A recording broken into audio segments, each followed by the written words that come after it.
Welcome to Conversations. These days we talk of tough exams like the IIT, JEE and NEET. But can you visualize that centuries ago, to be precise during the 5th and the 12th centuries, there was a university where only 20% of the students who applied for admission actually got selected. We are speaking about the legendary Nalanda University.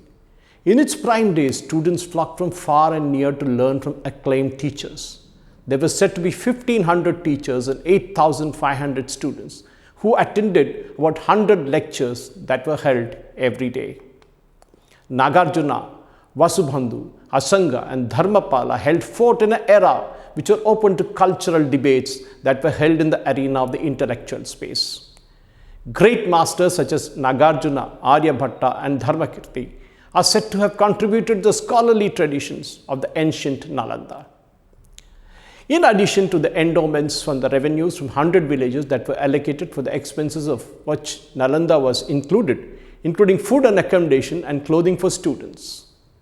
The majestic library of Nalanda was housed in 3 buildings, of which Ratnasagara was said to be the 9-story tall building that housed rare manuscripts. Now, let's go back and delve a bit into history and try and learn how important Nalanda was as a seat of learning. It was Gupta Emperor Kumaragupta of the Gupta dynasty who founded Nalanda University in 427 CE and what is now the modern Bihar in its early 5th century. It is said to have flourished for 600 years until the 12th century.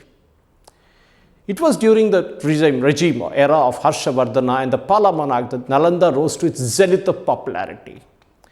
It is said that King Harshavardhana's reign, which was between 606 and 647 AD, the Chinese scholar Yunhang, also known as Yunsang or Moksadeva, a 7th century Chinese Buddhist monk, scholar and translator, came here and studied for about 5 years. He also carried back many scriptures from Nalanda, which were later translated into Chinese. In 1670, another Chinese pilgrim, Aizing, also visited Nalanda. He stated that Nalanda was housed with 2,000 students and was supported by money from 200 villages. A large number of students are said to have come from China, Mongolia, Tibet, Korea, and many other Asian countries. The archaeological evidence also indicates a contact with the Indonesian Shailendra dynasty, one of whose kings built a monastery in this complex at Nalanda. The spiritual divines of Lord Buddha and Lord Mahavira meditated in this region, adding to the positivity and vibrancy of this area.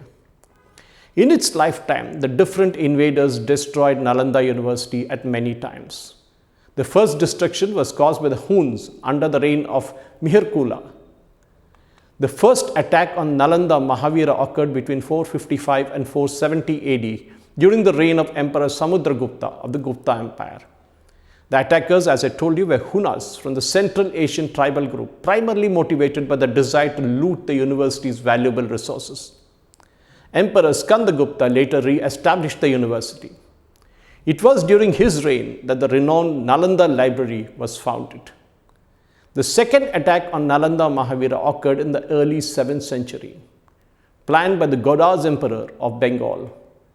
The attack was primarily driven by political tensions with the Emperor Harshavardhana of Kannauj.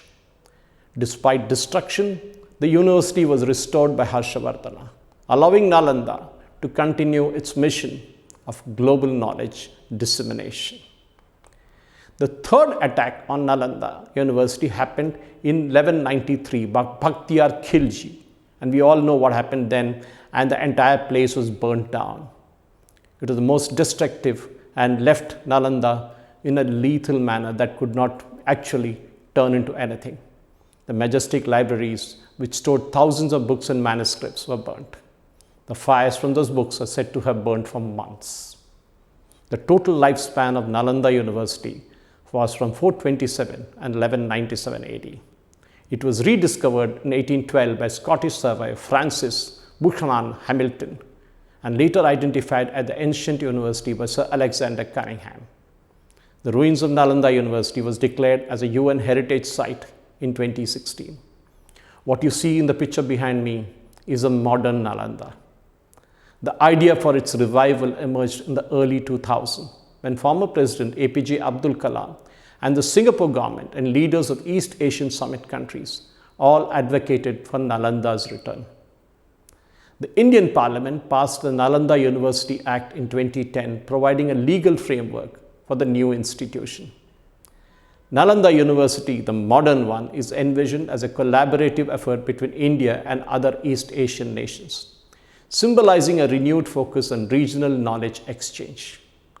The Bihar government provided a 455-acre site near the ancient ruins. Architect B.V. Doshi designed an eco-friendly campus reflecting in the spirit of the past while incorporating modern amenities.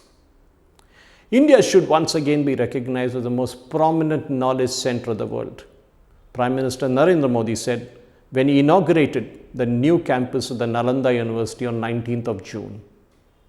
An international university that is spread across 455 acres and was only 12 kilometers away from the ruins of the ancient Buddhist monastery and close to the site of the ancient ruins of Nalanda in Rajgir, Bihar.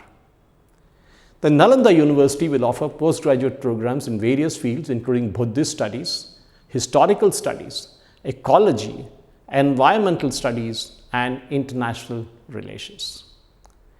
The campus of Nalanda University is a net zero green campus. It is a self-sustainable with solar plant, domestic drinking water treatment plant, water recycling plant for reusing wastewater. 100 acres of water bodies and many other environmentally friendly facilities are available at the university.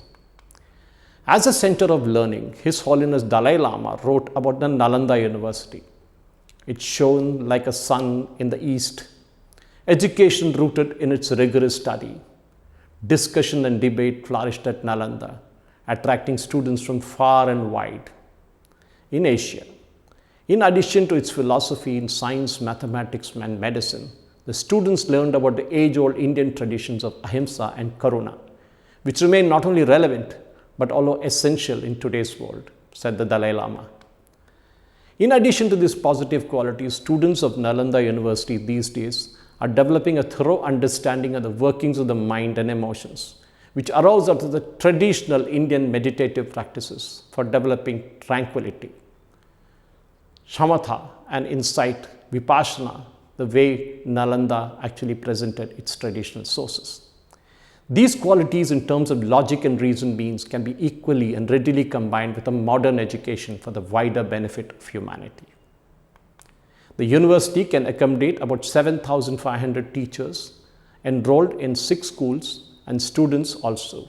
Historical studies, ecology, environmental studies, Buddhist studies, philosophy, comparative religion, languages, literature, humanities, management studies, and international relations.